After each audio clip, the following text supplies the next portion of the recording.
Oi, pessoal, tudo bom? Vamos continuar corrigindo os exercícios sobre os sinais de pontuação e nesse vídeo de hoje nós vamos corrigir do exercício 3 até o exercício 5. Então vamos lá. No período a seguir, as ações indicam uma sequência de fatos. Meu cachorro ficou doente, o veterinário veio, eu fiquei olhando o que ele fazia, o cachorro queria morder. Meu pai segurou o bicho, a campainha tocou, fui ver quem era. Bom, vocês perceberam que aqui, está faltando pontuação. Na letra A, ele nos pede, então, que a gente separe utilizando ponto final, apenas o ponto final. Então, aqui de azul, o período está reescrito apenas com o ponto final. Meu cachorro ficou doente, aí é necessário ficar atento à letra maiúscula, quando inicia a nova frase. O veterinário veio.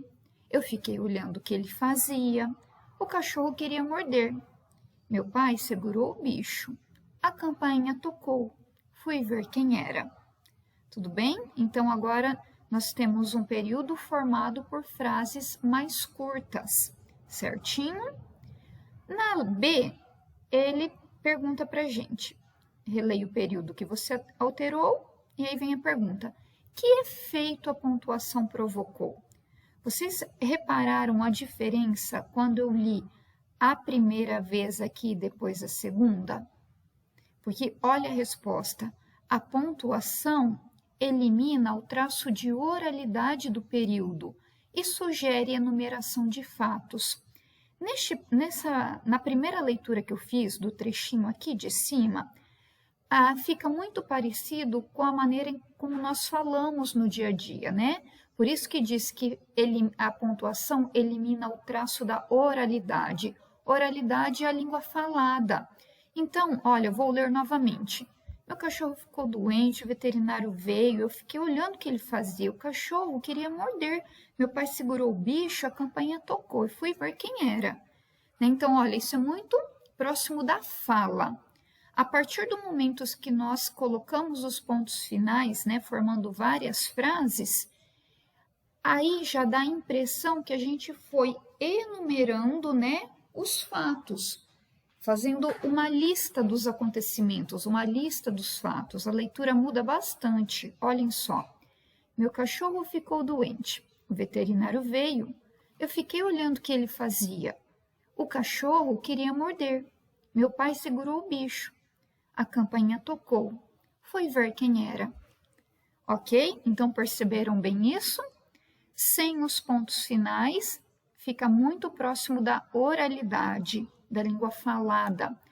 Com os pontos finais, as frases ficam curtas e aí nós temos a impressão de que nós estamos fazendo uma lista, fazendo uma enumeração dos acontecimentos, dos fatos.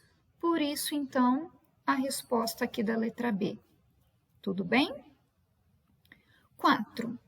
Nos trechos a seguir, há expressões e frases intercaladas, não separadas por vírgulas nem ponto e vírgula.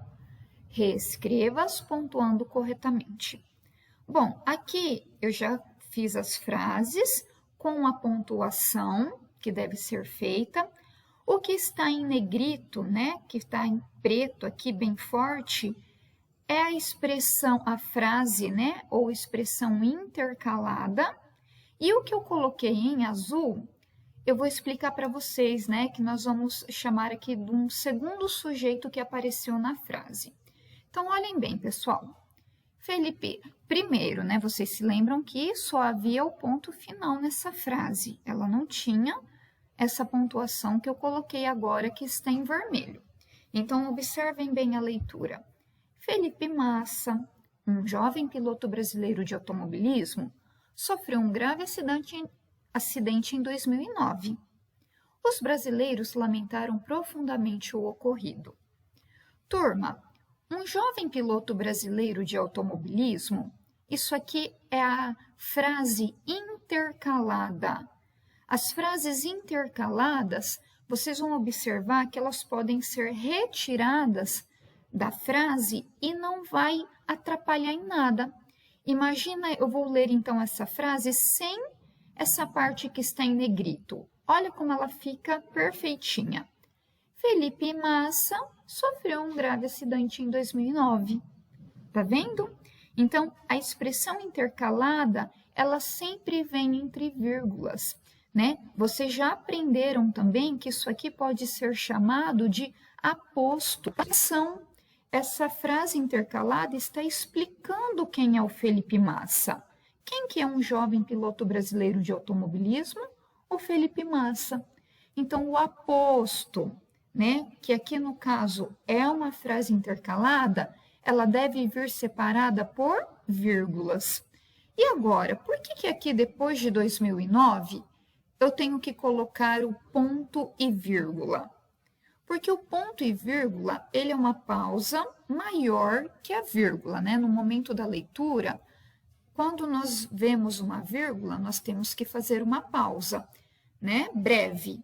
Quando nós vemos o ponto e vírgula, a pausa é um pouquinho mais longa.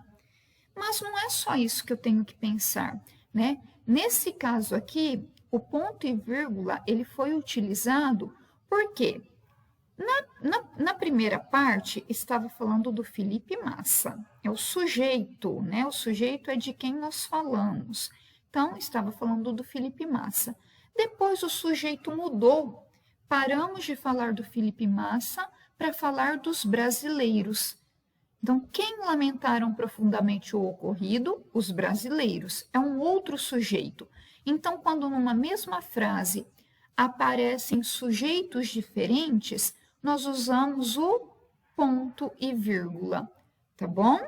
Então, entendido? O que está em preto aqui, né, mais destacado, é a frase intercalada. Ela pode ser retirada, que não vai prejudicar o restante da frase, né? Aqui ela funciona como um aposto, porque ela está explicando o termo anterior, que no caso é Felipe Massa, certo? E o que está em azul, eu deixei em azul para mostrar que é um outro sujeito. Então, quando aparece um outro sujeito na frase, nós separamos por ponto e vírgula. Então, a última leitura para vocês perceberem a intensidade da pausa. Felipe Massa, um jovem piloto brasileiro de automobilismo, sofreu um grave acidente em 2009. Os brasileiros lamentaram profundamente o ocorrido. Então, perceberam? A hora que eu cheguei em 2009, a pausa ficou mais marcada, né? Ela ficou mais longa. Agora, na letra B. Na letra B, nós temos apenas o caso das vírgulas, para separar a frase intercalada. Spielberg é tão fascinado pela ideia de voar, não importa em que situação, que em seus filmes não faltam personagens com essa capacidade. Tá vendo? Então, aqui nós fazemos um comentário, né? A frase intercalada, além dela funcionar como aposto, como foi o caso da frase A, ela também pode servir como um comentário.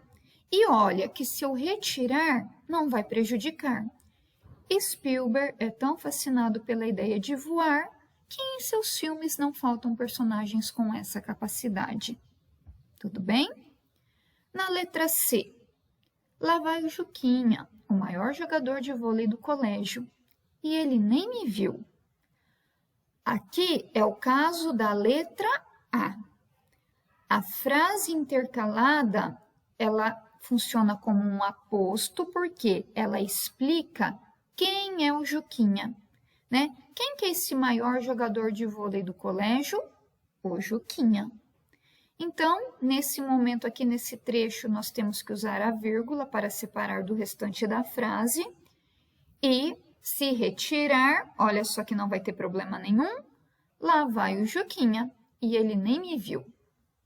Por que eu estou insistindo nisso? Para vocês perceberem, né, que as frases intercaladas, elas podem ser retiradas. Se elas não, por exemplo, aqui na letra C, se não estivesse essa parte aqui em negrito, não ia precisar pôr vírgula nenhuma. Mas como ela apareceu, ela tem que ficar entre vírgulas, no seu início e aqui no seu final, tá bom? Letra D. Todos os domingos, sempre de manhã, levo meu cachorro ao parque. Aqui é uma expressão intercalada. Não está explicando nada, isso aqui não é um aposto, tá bom? Não está explicando um termo anterior. Aqui eu estou indicando o período de tempo em que se faz algo. Então, é uma expressão adverbial de tempo.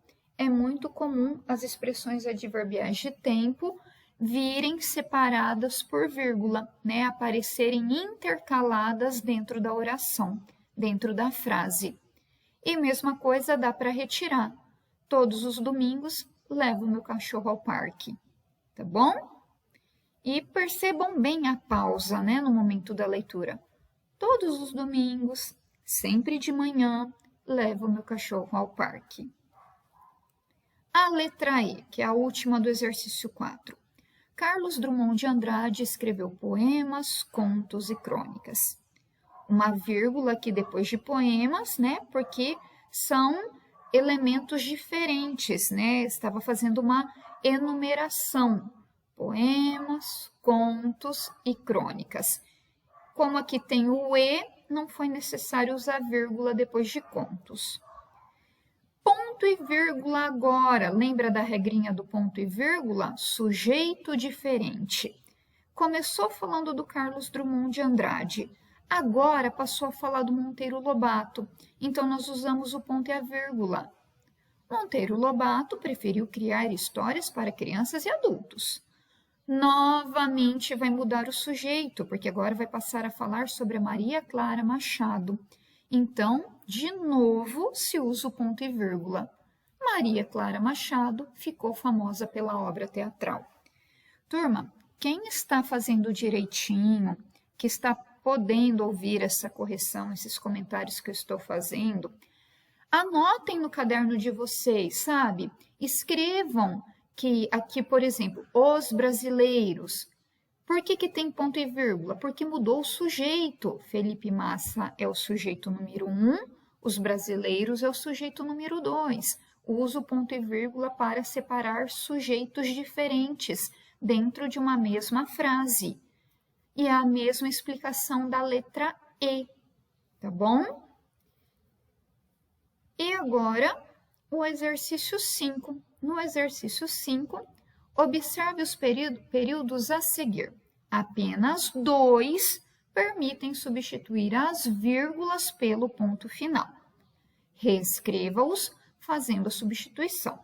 Então, tem 4 frases A, B, C e D. E o exercício disse que apenas 2, né? Apenas 2 dessas frases dá para trocar a vírgula pelo ponto final. Quais são essas frases? As que eu coloquei em vermelho. As da letra B e da letra D. Tá bom? Então, olha só. E em azul, eu fiz a segunda parte do exercício, porque tem que identificar quais são as frases que dá para trocar a vírgula por ponto final e depois é para reescrever, fazendo essa substituição, então. Olha aqui. Horas depois do acidente, abri os olhos, vi algumas pessoas desconhecidas, fechei-os de novo. Essa frase dá para trocar as vírgulas pelos pontos finais. Horas depois do acidente, abri os olhos. Vi algumas pessoas desconhecidas, fechei-os de novo. Tá bom? A letra D também. Minhas mãos estavam suadas, meu coração batia desordenado. Dá para trocar esta vírgula por um ponto final. Minhas mãos estavam suadas. Meu coração batia desordenado. Tá bom?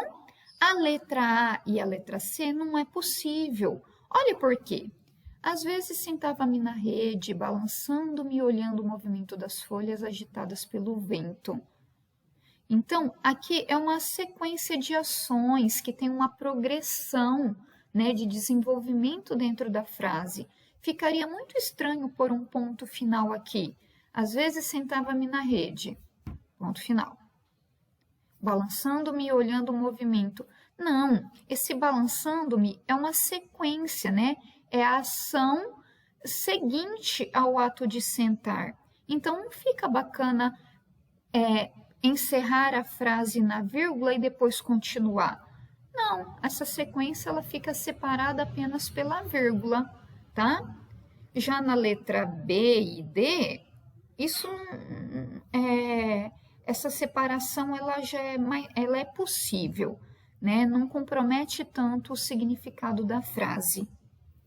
Olha a letra C. Mamãe gostava de pequenos passeios, como ir ao shopping ou andar no parque. Tá vendo que o que vem na sequência aqui é uma explicação?